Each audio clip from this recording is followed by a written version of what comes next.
credit new money until the completion of the staff monitored program. But I've also countered this argument by saying, at the moment, our debt, which is the total debt, 6.9 billion, that is the public and publicly guaranteed debt, is between us and the IMF and the Bretton Woods institutions and the bilateral creditors, that is the Paris Club creditors, is government. The private sector's debt is 1.9 billion and is being serviced as we speak, as I speak. There is no default, which is why I've stopped talking about it, because I don't talk about an issue where there is no problem. I don't fix things which are not broken. So I've been saying, what is stopping IFC, which is the private sector arm of the World Bank? What is stopping it from supporting our private sector? I still have not got an answer to that question, which means that sometimes the relationship could be interpreted as punitive against us. I can understand, let me emphasize, I can understand the standoff, the fact that government is not able to access fresh money from the World Bank, ADB, IMF, as is currently the position.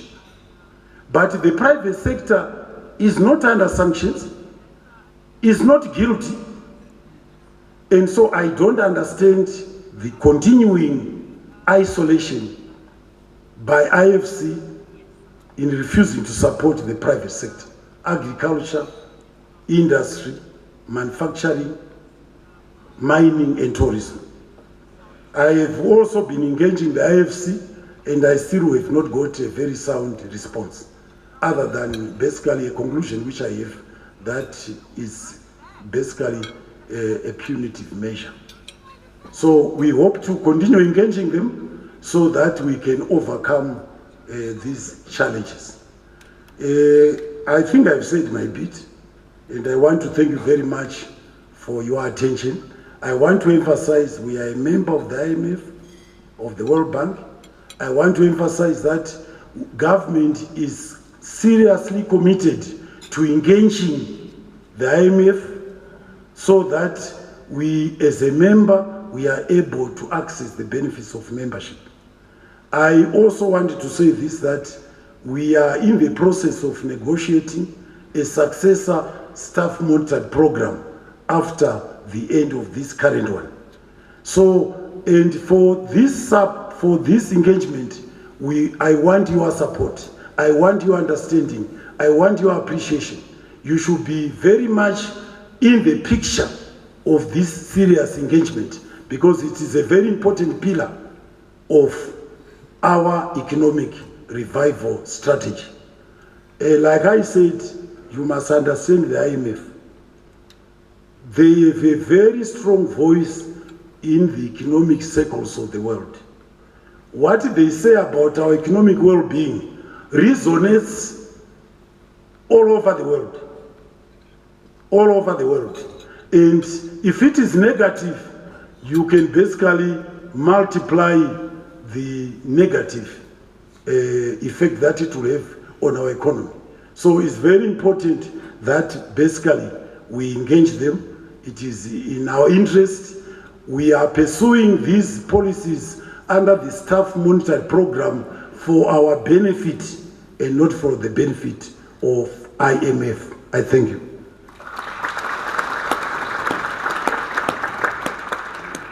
A better round of applause, ladies and gentlemen, for the Honorable Minister of Finance. Thank you, Honorable Minister. Allow me to commend you. At school, when there used to be two prizes, there was one for the top student, the one who takes first place because he has the highest marks.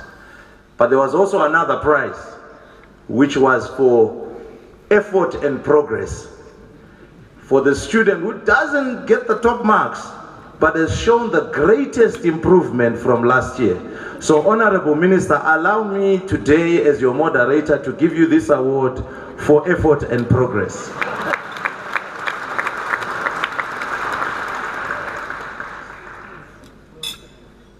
Zimbabwe does not yet feature on the countries that are listed on the IMF website.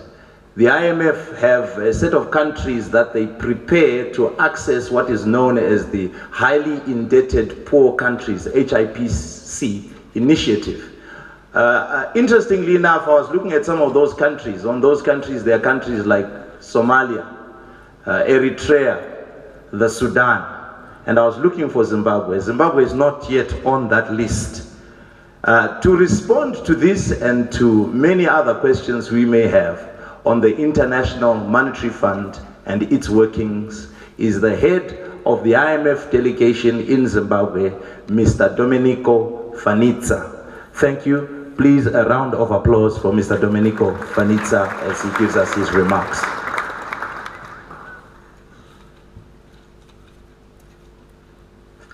Thank you very much. And let me just say that this is a great opportunity for us, not only to convey our messages, but also to listen to you and try to understand better what your needs are, what your reasons are, and gives us the opportunity to tune our advice and our response to your actual needs. So thank you very much for Minister Chinamasa and Minister Moyo for having organized this great event. So that I will try to start to get immediately back to business. I would like to start trying to answer to two questions. First, what is the IMF and what does it do? What is the real business? Second, why should Zimbabwe care about it? Not only for the reasons that Mr. Chinamasa indicated, because other people care about what the fund says, but we'll try to get to that. I've prepared a few slides, so thank you very much for already placing that. We start with a bit of the history. The fund was established right after the war, in 1944. The idea was to avoid the mistakes in economic policies that brought about the Great Depressions in the 30s and eventually the war. It was the brainchild of two famous economists. One is Henry White, the one on the left, who was then the US Treasury Assistant Secretary.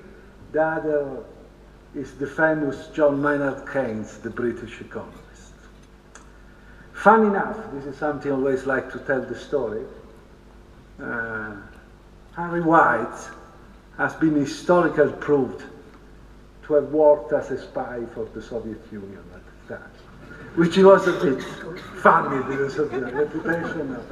And also, John Maynard Keynes was, by all means, was not a spy, but many of his friends were spies. I found always very funny. Okay, what is the fund? The fund is a global institution that employs 2,500 people from 160 different countries. Of course, Zimbabwe is one of its 188 shareholders. Zimbabwe's quota shares of the funds are 550 million, just to give you an idea, which is 0.15% of the overall quota, of the overall capital, to say briefly. So that gives you an idea of the vote power of Zimbabwe, no? To give an idea, which is small. So, but it's small because the quota is small. But for instance, South Africa has 0.7%, Kenya even less than Zimbabwe, 0.1.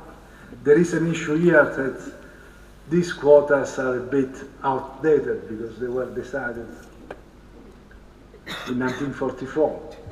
The world has completely changed, and in fact we are in the process of reforming that, and there have been decisions to do that which require a lot of consensus, and we are waiting actually to implement it. So, what is the fund's mandate? Why are we there? What we do? The main mandate is to provide what we call the public good of global financial stability, which we believe it is a necessary condition for lasting economic growth, job creation, and reduction of poverty. So this is the minimal thing, that's the basis to move forward. How do we do it? Basically in three ways. Could you? Minister Chinamasa already used the metaphor of the doctor. We provide each country's in the membership with an annual health checkup, what we call the annual Article 4 consultations. Zimbabwe got it done in March of this year, and the IMF Executive Board approved the health report, as we have said here, in June of this year. The report is published, and you can find it in the FAB website, which is imf.org. Very easy. Second,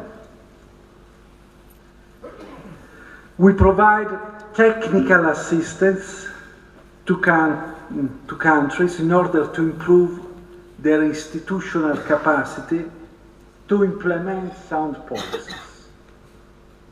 So we help in generating technical expertise in the country. Zimbabwe has, for instance, received assistance in tax administration, financial sector management, banking and financial supervision. So this is an area in which we are pretty much engaged, and it's an important area. As we talked, there is also a mission here which is working on tax administration. There are continuous revisits from experts, and that's an important area of common work. Third, let's get to the main issues. We also provide direct financial support to countries that incur balance of payment problem because of temporary shocks, or to help them to implement policies to address the underlying causes of their persistent difficulties in external payments.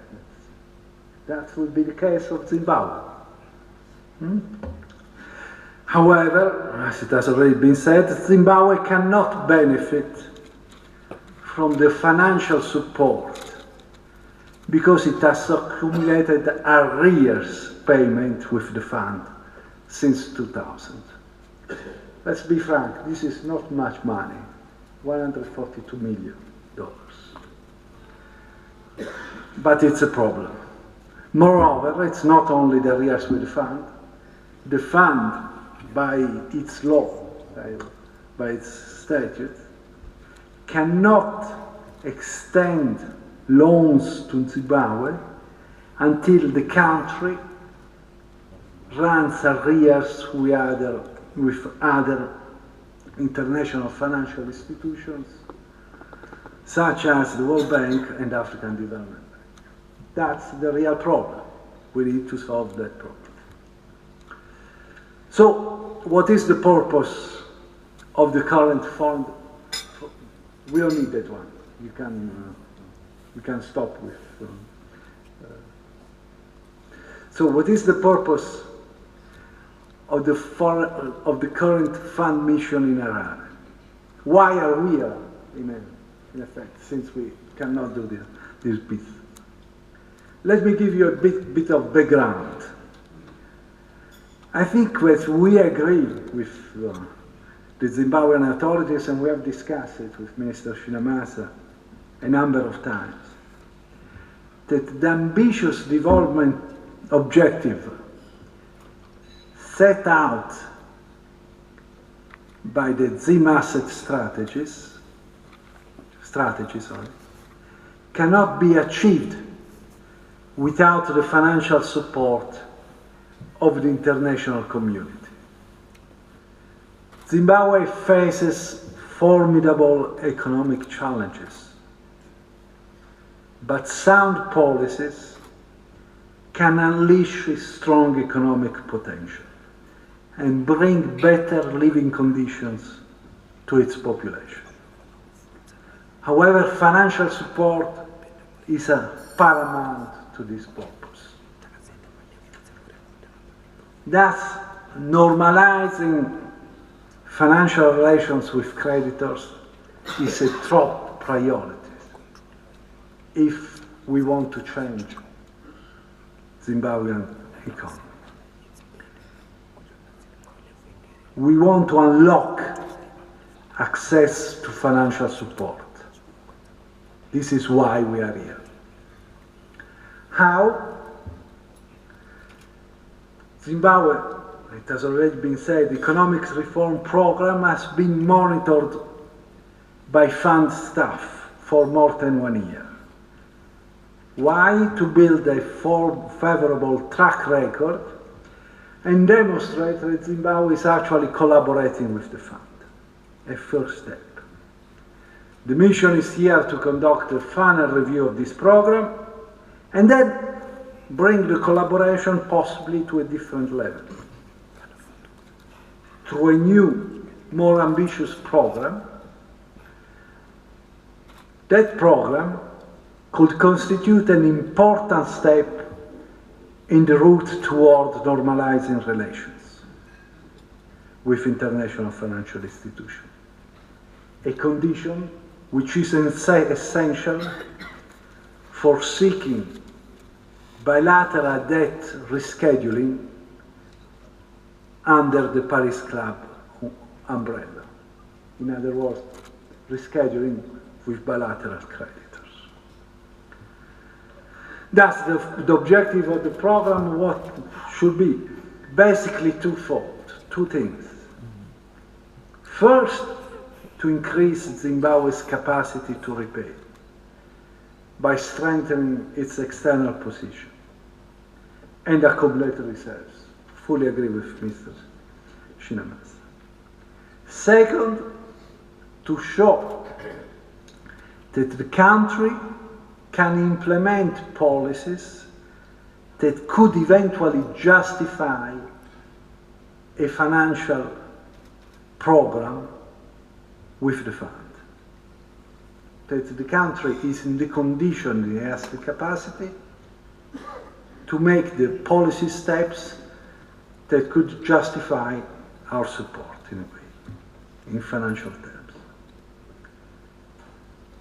This is the program itself, but in order to regain access to financial flows, Zimbabwe needs to do other things.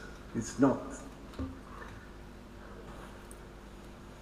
In particular, it needs to mobilize support from development partners to help the international financial institutions to define a strategy for clearing the outstanding arrears. This is by all means not an easy proposition. We should not have things that this can be done easily. But I think it is worthwhile trying to do. In order to succeed,